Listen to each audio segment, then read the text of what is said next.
O agronegócio pulsa no mundo inteiro. A população de quase 8 bilhões cada dia mais depende de um país igual ao nosso, que para cada 5 pratos de alimento, 1 é produzido aqui. A nação inteira, o planeta inteiro, melhor dizendo, vai depender cada vez mais do agro. E o agro está numa velocidade extraordinária, todo mundo sabe disso.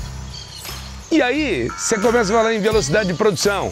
E aí, você começa a falar em ciclo mais curto, a pecuária otimizando, a indústria da carne suína, da carne de frango, o tempo que o agronegócio, os grãos são produzidos, cada dia tudo mais veloz, cada vez menos o prazo, cada vez mais curto.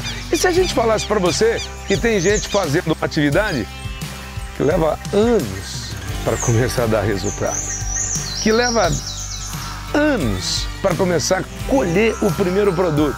Imagina você plantar, esperar 2, 3 anos para daí começar a arriscar. E se esse tempo for maior ainda?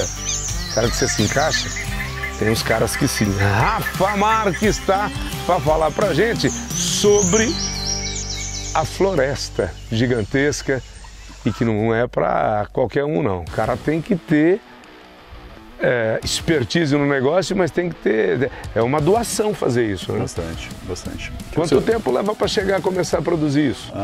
Hoje você começa a ter o primeiro retorno do setor florestal. Vamos falar de pinos, que é a nossa grande atividade, que parece que tem um pouquinho de eucalipto na empresa, mas o forte é o pinos. Com 8 anos, 9 anos. Então, próximo da primeira década depois do plantio, você começa a ter o primeiro retorno das florestas, que é através do desbaste. Desbaste é a entrada na floresta e seleção de árvores mais fracas, árvores finas, tortas, quebradas, e que vão ser removidas para deixar entrar mais luz no projeto. Com 12 anos, Aguinaldo, você faz o segundo desbaste. 16 anos, se quiser um terceiro desbaste, e aí o corte raso e definitivo no 20º ano. Caso não queira, com 16 anos você já pode cortar a árvore e recomeçar todo esse projeto. A partir do 10º ano você pode fazer o processo de resinagem. Resinagem é um processo de extração de seiva do pinus. A resina hoje, a goma resina, é uma commodity, uma das principais do mundo, e ela se divide em 2 classes de produção. A primeira é o breu, que é a massa, que é essa parte branca aqui que é o maior volume, né? Que vai representar aí os seus 70% do que é produzido. E na sequência é o líquido dentro dessa massa, que se chama terebintina. A terebintina, ela basicamente é usada na indústria cosmética e farmacêutica, que são os aromas, os fixadores, e o breu é uma gama muito ampla de utilização, desde um chiclete a uma borracha, a um verniz, uma tinta, um pneu, uma liga de roupa, enfim, você tem vários usos disso daqui no mundo inteiro. O processo de resinagem aqui dentro de casa, ele respeita o DAP da árvore. DAP é diâmetro da altura do peito. Quando o DAP te mostra 18 de diâmetro, que é mais ou menos a largura dessa árvore, você começa do chão para cima a fazer alguns cortes na árvore. São sangrias que são chamadas. Exatamente, muito próximo do processo da extração do látex da seringueira. Então você vem fazendo esses cortes, geralmente de 2,5 cm até 2 cortes por mês, de modo que você faz 5 centímetros por mês, 60 centímetros por ano. Em 5 anos você atingiu 3 metros e aí você para. Então normalmente você sobe 3 metros, 5 anos, mais ou menos isso de resinagem, e se quiser você começa ao outro lado, aí você faz mais 5 anos. O painel só em 2 lados, não tem assim quem otimize 3 lados? Se a árvore te der condições de DAP, você pode colocar até 4 painéis, 5 painéis, mas aí você está falando de uma árvore muito velha, uma árvore de 35 anos, 40 anos. No giro comercial disso daí, no equilíbrio comercial, financeiro, não vale a pena deixar uma árvore 4 décadas para que você possa fazer 4 ou 5 painéis. Então o ciclo mais rápido hoje é a grande sacada do reflorestamento. Como que é o nome do seu avô? Meu bisavô era João Marques da Silva, meu avô José Luiz Marques da Silva, meu pai João Luiz Marques da Silva, e eu quebrei a regra. Saiu do... Rafael Marques. Meu bisavô idealizou a floresta, com o apoio do meu avô, e ambos já eram ativos, muito ativos na empresa, isso daí em 1965, tá? Foi quando começou a fazenda. O meu pai profissionalizou a floresta, incrementou a floresta e trouxe muita informação de fora para dentro e transformou a floresta, que sempre foi vista por nós como uma reserva financeira. Meu pai transformou essa floresta em serraria, meu pai transformou essa floresta em cunho comercial e trouxe para a nossa empresa um posicionamento de mercado muito forte e muito expressivo. Então meu pai profissionalizou algo que meu avô e meu bisavô idealizaram e plantaram. E eu tive o prazer de aprender com os dois a trabalhar com a floresta, desde o viés do meu avô e também o do meu pai, da maneira de conduzir. A conversa da resina foi um negócio muito interessante, porque a resina ao longo de muitos anos era um crime para a floresta. O pessoal antigo, se você conversa sobre resinagem, pô, o cara dá um pulo de 2 metros, eu não quero saber, não quero ver, porque o processo antigo era muito agressivo. Era muito fundo, eram pastas muito agressivas para produzir e acabava matando uma floresta. Você perdia a floresta, estrangulava a floresta. E meu bisa viu isso muitas vezes, meu avô viu isso muitas vezes e meu pai presenciou isso muitas vezes.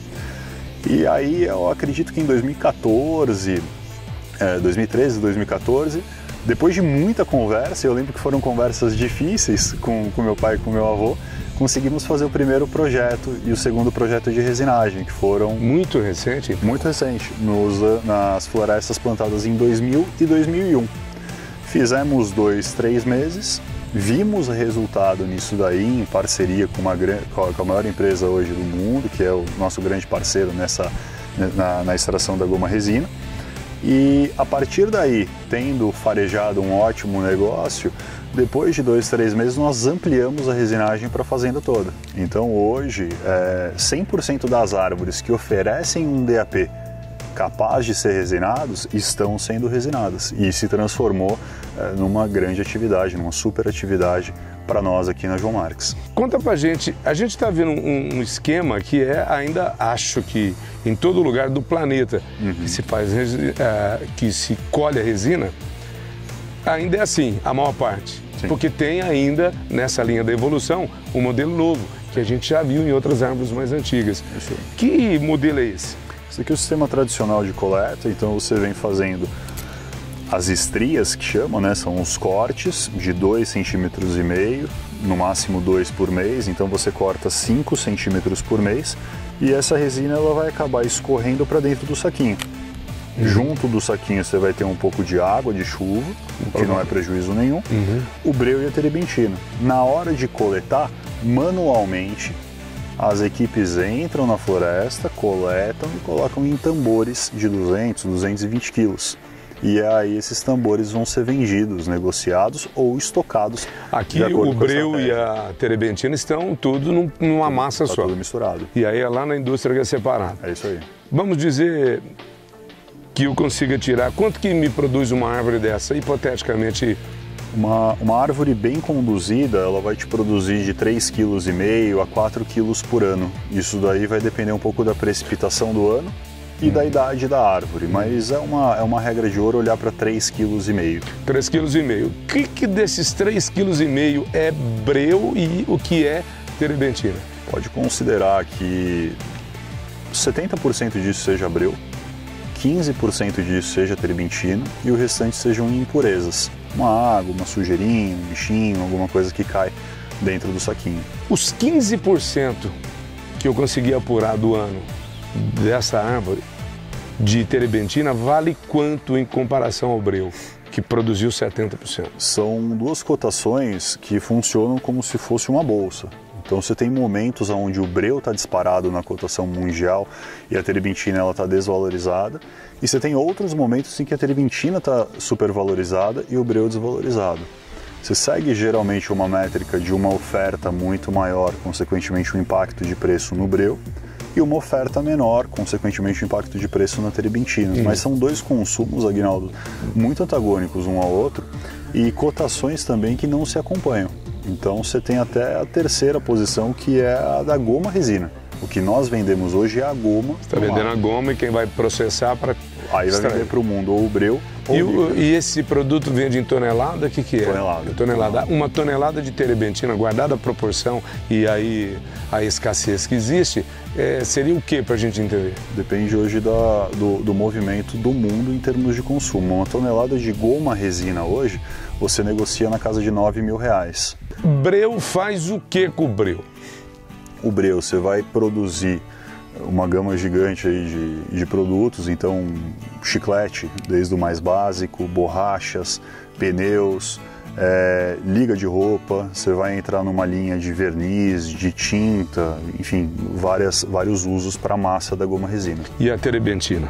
Terebentina você vai entrar tanto no farmacêutico quanto no cosmético, ligado ou a fixadores ou a aromas. Em algumas situações muito pontuais a questão de colorações, de tom de cor, mas basicamente fixador e aroma. Demanda desses produtos no mundo? É altíssimo, altíssimo, é uma commodity que nunca para. Independente do que está acontecendo, independente até da oferta, a liquidez hoje da goma, do breu e da terebentina é um negócio muito interessante, muito expressivo. No ranking mundial, o Brasil produz essa goma, ele está em que posição? O Brasil tem uma briga muito agressiva com a China, passando a liderar a produção mundial já por diversas vezes, e acredito que hoje continue liderando isso daí, mas se não líder, muito próximo do líder pela nossa excepcional terra, pela área que nós temos e pelo volume de florestas plantadas e resinadas. Só para o amigo entender assim, então é tudo lucrativo, então só o problema do tempo. Isso daqui você está dizendo que é altamente inflamável, há risco em grandes períodos de seca de queimar a floresta? Sim. A floresta ela te apresenta basicamente 4 riscos e que precisam ser muito observados. O primeiro deles é o mato, quando do plantio das áreas. Então você vai combater esse mato constantemente até que as árvores comecem a sombrear a área, e aí a própria sombra já vai ser um combate de mato. O segundo é formiga. Formiga é o grande vilão hoje da floresta. Formiga acaba com uma floresta se não for muito bem monitorado e combatido. O terceiro são os incêndios florestais. A resina é altamente inflamável. Nós temos toda essa palhada de pinos, que são as acículas que caem, que são as folhinhas e acabam secando. Então você tem uma massa, às vezes, de 60 centímetros de massa seca, próximo de uma árvore que produz um combustível altamente inflamável, uma matéria altamente inflamável. A resina combustível, uma matéria altamente inflamável. E o fogo é o grande vilão da floresta. E hoje, justamente por um momento muito aquecido comercialmente, você passou a ter, o que sempre foi muito raro, a figura dos furtos dentro da resina, dentro das florestas. Então, de acordo com as coletas, você tem a invasão noturna e justamente o furto dos tambores já coletados, ou às vezes até mais audacioso, das pessoas entrando e coletando do próprio saquinho. Fazem um trabalho manual de coleta durante a noite. E é relativamente fácil identificar, porque se essa área fosse capaz de produzir tantos quilos, você vai perceber, e ela produziu menos, alguém está furtando. E você sempre percebe, né, rastro de pneu, uma porteira às vezes mexida, e isso daí é algo que nós precisamos sempre estar muito atentos. É vocação, né, fazer isso. Esperar tantos anos para tirar. Tem que ter, que nem eu te falei lá no caqui, tem que ter estômago e paciência. Mas a partir do momento que você já vende um histórico florestal, a continuidade dessa floresta, a continuidade desses projetos é alguma coisa muito fácil por um lado, muito natural e até mandatória, porque uma vez que você entrou no segmento florestal, dificilmente você vai usar essa terra para outra finalidade, exceto se você for mexer com a destoca, que é a retirada de todos os tocos da área, o que é um processo caro, um processo trabalhoso. Então é uma decisão definitiva. Vamos trabalhar com floresta, vamos trabalhar com floresta.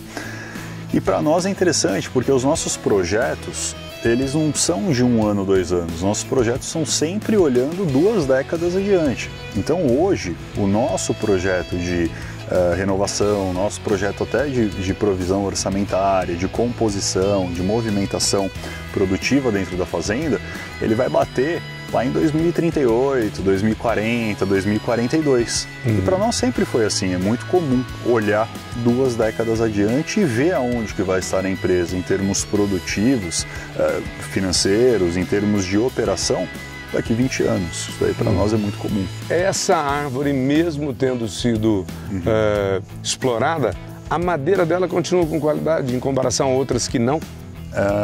A parte que é resinada, ela perde um pouco de firmeza, ela perde um pouco de padrão. Então, normalmente nós entramos cortando essa árvore e essa parte resinada nós chamamos de pezão, que é o pé da árvore. Isso daqui vai ou para celulose ou vai para energia. A partir de cima, onde não foi resinada, é uma madeira normal, que aí pode ser servido, se tiver diâmetro, por uma construção civil, para uma serraria ou para as outras finalidades da madeira. Então a parte que foi resinada, sim, tem algum impacto, não dá para ganhar em todas as frentes. A parte de cima que não teve contato com a resinagem, normal.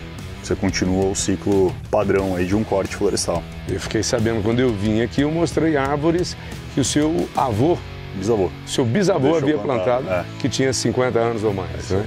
Agora já não temos mais isso. Cortamos e demos lugar a novas florestas. Mas tem ainda a floresta do seu avô? Tem. Nós mantemos, por uma questão estética, por uma questão saudosa e por uma questão histórica, as entradas da fazenda com pinos que meu bisavô e meu avô plantaram. E que já estão sendo exploradas mais também. No modelo novo. No modelo tradicional, no modelo premium, que nós chamamos. Esse daqui é o sistema tradicional. O modelo novo é o de furo. E ele judia menos? Judia muito menos da árvore. Ele otimiza muito mais a produção da árvore, num processo mais limpo e um pouquinho menos trabalhoso. 3 quilos para uma árvore dessa idade, 3,5 kg. No modelo novo é como? Nós chegamos a produzir em árvores muito grandes, 12 quilos a cada 2 meses. Dessa forma, nós passamos dos 70 quilos por árvore, em árvores grandes e antigas. O padrão da resinagem de furo, ela te entrega os seus 35, 40 quilos por ano. Ou seja, 10 vezes mais, 12 vezes, 15 vezes mais. E menos invasivo. Muito menos invasivo e esteticamente mais bonito. Esse modelo novo de resinagem não dá para fazer com certa idade. Não, você precisa de um diâmetro de árvore que permita, de acordo com os anéis de crescimento dentro da árvore, a introdução desse tubete, de modo que ele vai extrair uma resina mais volumosa. Então a árvore precisa ser mais velha do que essa. Ela tem que ter 50 centímetros de diâmetro? Tranquilamente. O ideal é de 35 para cima. Nós temos feito alguns testes. Se mostrou que árvores de 35 para cima, 35 de diâmetro adiante, elas produzem muito mais e numa quantidade que chega a valer a pena a operação, porque também é uma operação trabalhosa. A diagramação, não sei se é assim que você fala, né? O distanciamento com que se produz agora tem um novo entendimento. Como é que era antes e como é que está pensando agora? A vida inteira, o espaçamento de pinos ele foi desenhado de 3 por 2, então 3 metros na rua, 2 metros entre árvores. E aí você tem várias experiências, você tem vários testes, isso daí também nos traz algumas variáveis de acordo com a muda, com a variedade, com o solo e tal. Mas hoje em dia nós temos aqui na fazenda procurado plantar um espaçamento maior do que 3 por 2. Você vai sair aí de 1.600, 1.400, 1.300 árvores por hectare para 900, 950, até 1.000 árvores por hectare, plantando 3,5 por 2,75, 3,5 por 3, por 2 motivos. O primeiro motivo é que a roçada e o combate do mato ele passa a ser mecânico. Se você planta 3,5 por 3, você consegue com uma roçadeira de 2,75 fazer tanto a rua quanto as entre-árvores, a entrelinha, né?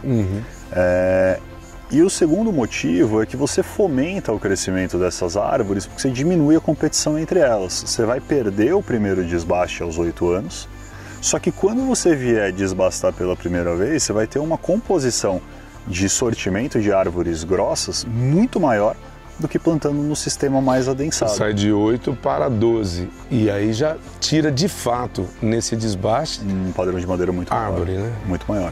Isso é muito interessante pensando, Aguinaldo, no ciclo florestal para a serraria, para a indústria civil, para a indústria de madeira.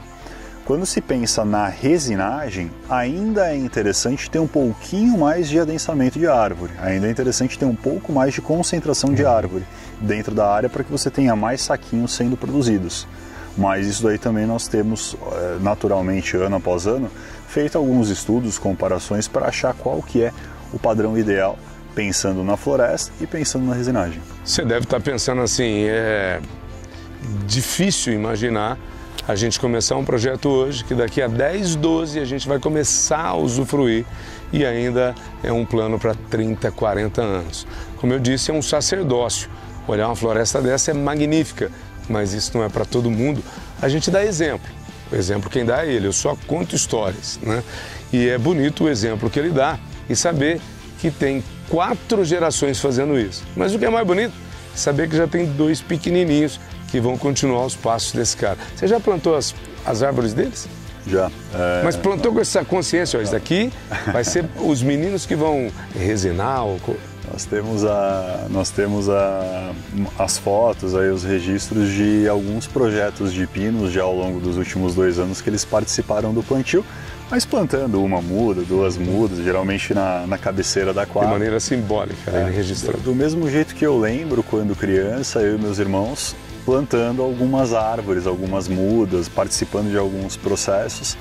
Eu não tenho, sinceramente, a expectativa que eles continuem esse trabalho, tenho o gosto, tenho o sonho, mas eu espero sim que eles tenham boas lembranças aqui da fazenda, independente do segmento de trabalho que eles escolherem. Se puderem continuar conosco, poxa, vai ser um sonho e seria maravilhoso a 5ª geração aqui. Caso optem por outra área, pelo menos eles vão ter as lembranças que eu e meus irmãos temos aqui da fazenda de quando éramos crianças. Você viu a fruticultura, você está vendo a floresta de pinos e daqui a pouco você vai olhar os cavalos. Aonde é que está o Aras? Vamos olhar então os cavalos nos Três Pinheiros.